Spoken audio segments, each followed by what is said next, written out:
Now, if you spent any time looking at EDC gear recently, you probably have seen something made in this amber yellowish plastic called Ultem.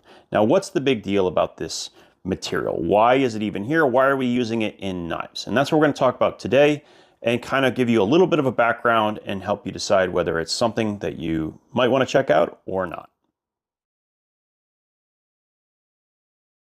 So I think a little background of the material is worth mentioning.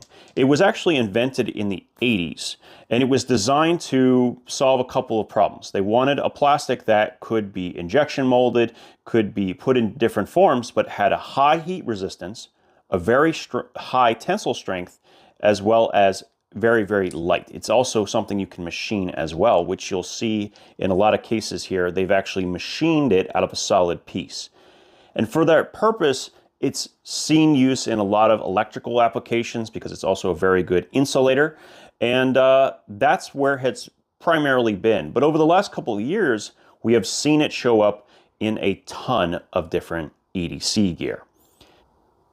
Now, when it comes to gear that comes in Ultem, I have a number of different pieces. In fact, more than what I'm showing here. But for me, it's an opportunity to have a closer look at mechanics inside these different things, whether it's a knife or a pen, and it lets me see what's inside without compromising on the strength in any way. Now, there are other materials that are clear that could be used here, but they're not as strong as Ultem is. There's just something kind of interesting about a plastic that really only comes in this amber color, so people know exactly what it is when they see it. Now, besides cosmetics, there really isn't a practical application in the EDC world for Ultem other than the fact that it is a very strong plastic. So very much on par with G10 without needing to be reinforced with some form of fiber. So G10, when it's milled, actually creates airborne fibers. So it's actually also worse for the environment. You really have to be careful about how that it's treated, but Ultem does not have this issue because it does not have those loose fibers to worry about, and yet has a high tensile strength.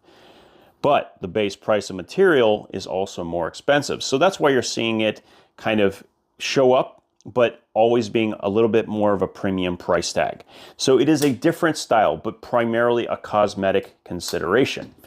And it looks really good on some knives, especially when it's polished. And I have to say that if you do get Ultem, they do it in different ways, but the polished iterations of it is always, always, always better. It just looks so, so good. Now, I had a bead blasted finish of the Civivi Praxis, and I didn't like it nearly as much as the polished variety. So definitely keep an eye on that.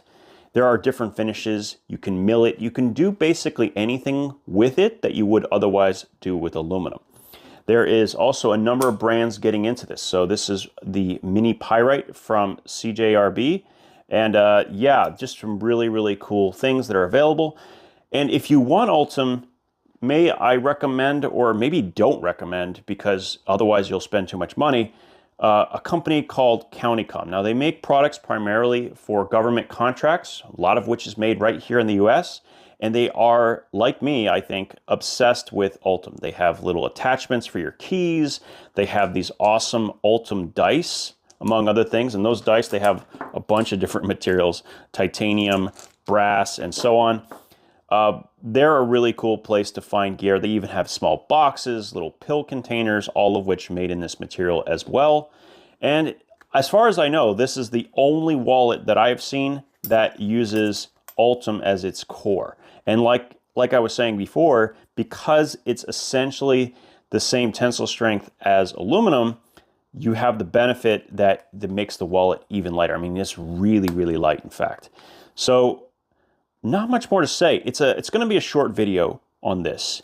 I just wanted to talk about this material because I get a bunch of questions about it, and people want to know, should I bother with it? Does it matter? If you don't think that it's cosmetically attractive, I would suggest maybe not worrying about it too much. It's a very interesting material. As a chemist, I think it's really cool to have a plastic that is stable upwards of 300 degrees Fahrenheit, and that's neat, but not necessarily practical in this specific application. So either way, if you like this and it looks good to you, then maybe it's worth it. I don't know.